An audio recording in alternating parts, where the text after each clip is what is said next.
Hey, how's it going, everybody? Welcome back to Modern Day Artists. It's been a little bit, but here we are. We're here with Ume. Thank you for coming on, bro. Thanks for having me, bro. It's a great time. We ready to break into it.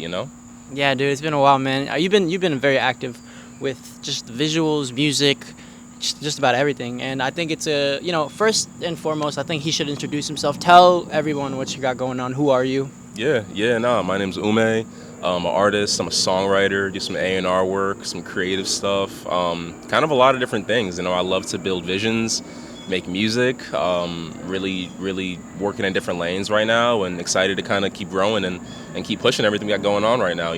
Hell yeah, bro. And recently we actually shot a promotional video for Ume, and I think we're gonna open up with that, kind of talk about how that process was, what that meant for him, and yeah, just what are your overall thoughts on it? Explain what the project was first and foremost. Yeah. So it's called Sonic Therapy. It's about healing through music. It was like a 6-track EP that we put out last Friday. Definitely go check that out. Go stream that. Pushing that heavy right now. But we shot this really cool visual ad for it. That I was so glad to be able to work with you again. On this, because last time we connected for Case Closed was super dope. Like a minute ago. But we wanted to kind of build this like therapy type session from it and kind of have it designed that way. We were able to use a lot of different visual elements and really try to bring out that idea visually of like healing through music. And I think came together really well. There was a lot of little stuff that we had to kind of adjust with and everything. But I've been really loving doing the DIY stuff. Like there's all the cover arts that I've been putting out and just kind of building have been a lot of me like making a brainchild and trying to like figure out ways to build it out visually, and I think we did a really good job with this one as well. And it was great. It was a great time. Everyone involved. Shout out Nas, shout out Stevie, shout out Lane, shout out everybody. Yeah, no, definitely. I mean, like we had Nas there. We had like he said, all of us together in one room. We like, I think my favorite part about that was how everybody individually was throwing ideas out there. Yeah. And I mean, you had your overall vision and what you were going for. And I guess I also want to talk about that, like for the song and or the EP and what it meant for you and like the style and the mood and the colors. But every time I work with you, it seems like everyone's involved and it's a fun process. So yeah, tell us a little bit more about that, like about the EP and what that's about, and what that means to you. Yeah. I mean, like I said before, Sonic Therapy is really a new chapter, and it was really about healing through music. In my experiences of having that theme of really, coming into your own and growing and maturing and all these positive themes. It's really a positive project. It's disguised in a lot of cool elements of production and a lot going on there that I've been able to kind of arrange. But like overall, it's really positive. You have tracks like Sonic Therapy that are kind of me, talking about, the first line of it is like, more to the music, this shit is therapy. It's like me saying that, music's always been a very big part of my journey, and just me healing. Like I really do heal through music, and I think the Ume brand and the Ume sound and everything, that comes with that is really stems from being authentic. And that's what I try to really embody, like in this track, and also the rest of the whole project as well. So I think having everyone involved. I like to come with an idea or a concept that I want to build off of, but like really having a lot of creative people in the room to build off of and throw ideas around with was like really crucial to helping this kind of turn into what it was. It was a big part of it. So shout out to all y'all, and like I'm excited to really take this next chapter to not only show more face, but like be able to build out these visuals on a bigger scale to tell my stories. Yeah. So I'm excited to do that more for this project moving forward. Oh yeah, bro. And there's two things in there. You mentioned the Ume sound, and I kind of wanted to ask, what exactly is that? What can someone that has never heard you before kind of expect with this, sound wise? And then the other question is going to be, where do you want to take it? But we'll lead into that. Yeah. I think Ume is empathetic mood music, and it's interesting, because I feel like I love doing, like, a lot of the stuff that I've put out right now is more like kind of rap or alternative rap space and I'm moving into, but like there's so much that I write and so many you know, different lanes. You know, we're moving into a lot of rhythmic stuff. We're moving into some Afro stuff. There's a lot of cool, some dance stuff. There's a lot of cool lanes that I'm kind of crossing over in, you know, but the themes and the messages in there, like underlying that are under the music, you know, are all like based on authenticity and like healing and growth and real life themes that people can really resonate with and relate to, you know, things that like I've experienced, things that people I feel like need those to hear those stories about, you know what I mean? So it's empathetic mood music is kind of what I'd say, because it's appealing to your emotions, you know, and it's but on top of it also, it's also just like a vibe, you know, the stuff that I'm putting out in different lanes are also kind of just vibes. So that's what I would say. What were some of like, your inspirations musically, like growing up, that you believe have influenced your sound? Yeah. You know, I gotta say Kendrick. I gotta say Gambino. I think Donald Glover's my favorite person. Like I love. You just went to the show, right? I did go yesterday. Bro. It was so crazy. It was so crazy. He did everything. Like all the, he did like literally all the hits. Like it was so crazy. Everything?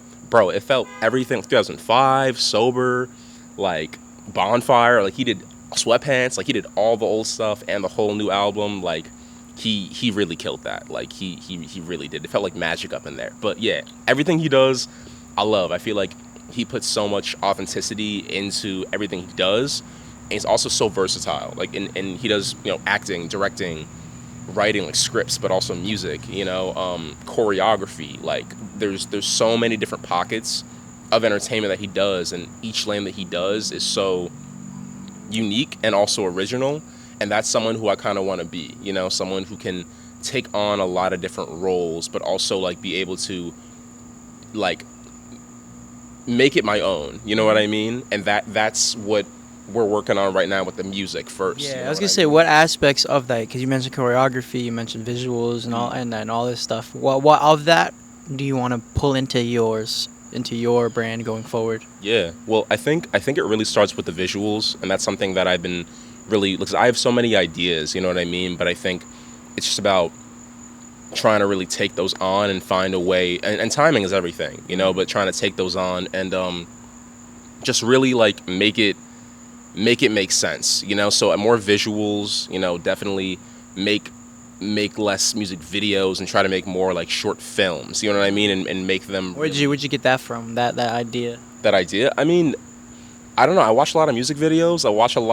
I pay attention to what my favorite people are doing. You know, I study my favorite people. I think it's important to know what, I think it's important to have like inspirations, but also be able to like know why they inspire you, you know, and like be studious and be a student, you know. It's important to be a student of your inspirations and your people, you know, to learn from and see how you can add. It's important to be a sponge. So like I really take that to heart, and it's something that I really try to just like practice, you know what I mean? What would you say like you learned from studying your like idols? Yeah. Authenticity is most important. You know, I think a lot of people in whatever field you're in, there's a lot of gimmicks, there's a lot of this, that, and the third, but I think people really like when it comes down to it, like in 2024, you know, in the time that we're in with so much information accessible everywhere and just like everyone trying to be everybody, you know, it's like I think people, we're getting into a spot in a space now where people are really starting to recognize like the value of like realness again, you know. And all the people that I look up to, whether on like a crazy level or like whatever level it is, like they all have that, you know, like music wise, like a Kendrick or like a Tyler or like a Frank or a Gambino, or you know, all these different artists, and there's many more, you know, but they all have like they're all so powerful. And it's because of the music, but it's also because like of the way they carry themselves, you know, the decisions they choose to make, and all of that is like starts at like having some sort of self-awareness, a certain level of self-awareness where you know that like, okay, this feels like me, this is what I should do, you know. So that's what's important to me. I think that's important to. I think it should be important, you know.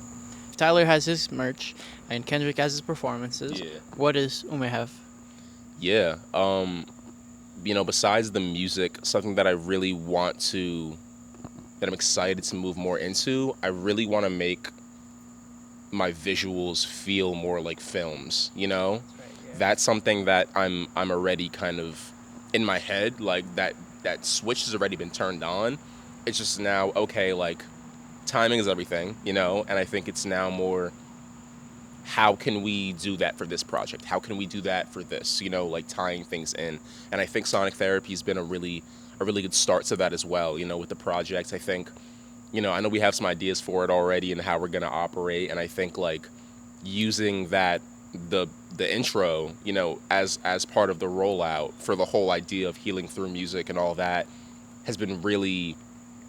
I think it was a good idea, and I think it really is gonna help bring not only like awareness to the project because of it's visually like I think like attractive, but also we can build on it, for the rest of the visuals and the stories we want to tell moving forward for the project too, which is going to be good, and I'm excited for. Yeah, I was gonna say like when it comes to like putting out like your content, like especially like nowadays, like the music industry has changed so much. The way that people actually consume the Yeah, for music is sure, so for sure, different. for sure. Like what are you doing as an artist to put yourself out there and make yourself known to people that have no idea who you are? Yeah, I think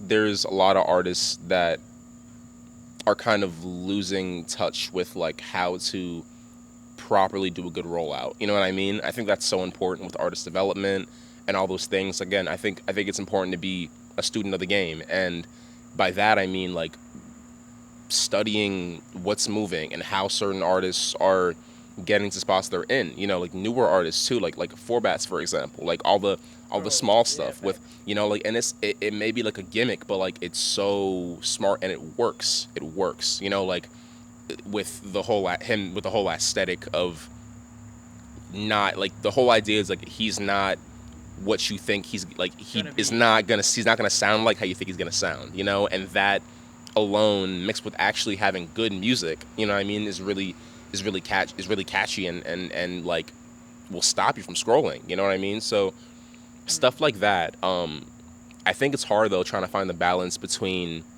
making quality content, and stuff that actually resonates with what you're trying to go for and resonates with your audience, and between that and also trying not to just feed the whole TikTok short term content. Yeah, it can yeah, it can be so hard.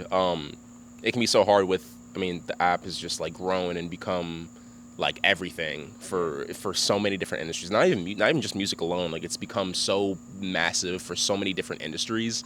Like certain like labels, whatever, will have like a whole TikTok division like just for the app alone. You know what I mean? Is that Stuff true? like You that. see, have you Yeah. seen stuff like that? Yeah, yeah. There are places that have like just entire departments like alone is focused on TikTok. That's it's a very real thing. So I think for the Ume brand and moving forward with Sonic Therapy and the stuff that we're going to be moving into, which I'm really excited for, I think it comes down to just trying to find that balance, and continuing with that, like making the visuals upgrading the visuals and making sure they make sense, and that it looks good and that it's telling of authenticity, but that it's also not too like too baity. I don't know what the word is, but there's a line, and I'm trying to find it, and I think with this project we've definitely made some good strides of finding that line.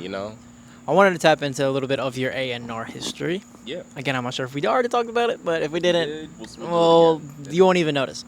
But how does one even get involved with that, and how did you get involved with that? Yeah. And what is it? I'm sorry, what is it? No, you're good. You're good.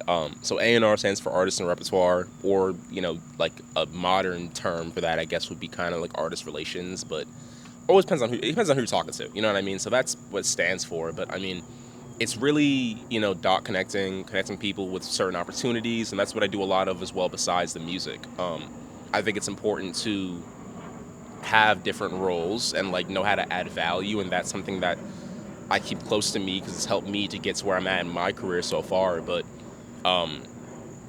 yeah, I spent a lot of time networking. 2021 into 2022 was a big year for me networking wise. I'm so consistent of like going past the nose and just like trying to tap in with right people and all that. And I really was able, and I'm still now like even able to have a collaborative and very like talented group of people I mess with who really like see what I'm doing and respect it enough to want to be involved, whether it's on the songwriting side of what I do or the artist side of what I do or the A&R like label kind of side of what I do as well. It's like, me trying to, if I know a great producer, and I know many who are killing it right now, like if I know someone can fit really great for this opportunity, I'll like plug them in with this person, or like for example, when I was in LA in July, I tapped in with one of my writer friends who's very talented and doing much dub stuff,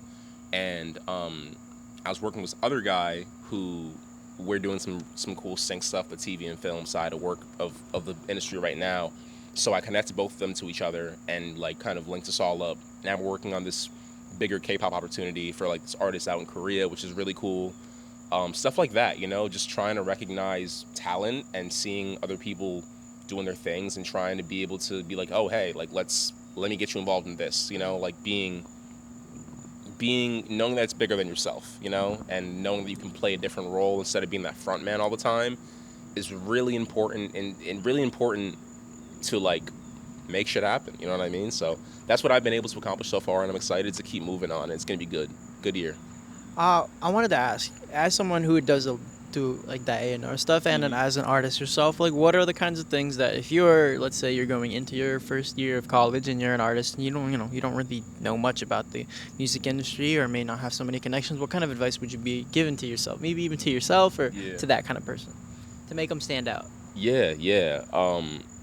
I think a lot of people, and again, we might have said this already or not. Whatever, we'll figure it out. But figure it out. But I think a lot of people look at social media has made this so much harder. But a lot of people like look at social media and see artists in these like crazy penthouse studios and all this stuff and whatever, like just glamorizing the idea that you need this A1 level industry major level equipment to make a hit. And it's like then you realize and you see that like there's so much information and so much technology in 2024. It's 2024. There's so much you can do with like so little. Like there really is. We have artists like Kanye, Steve Lacy, Frank Ocean back then years ago making hits, on like BandLab and GarageBand and all these things on their little iPhones. And you're gonna sit here and tell me in 2024 you can't do the same, like as an independent artist, it's you don't need what you think you need. You know what I mean? There's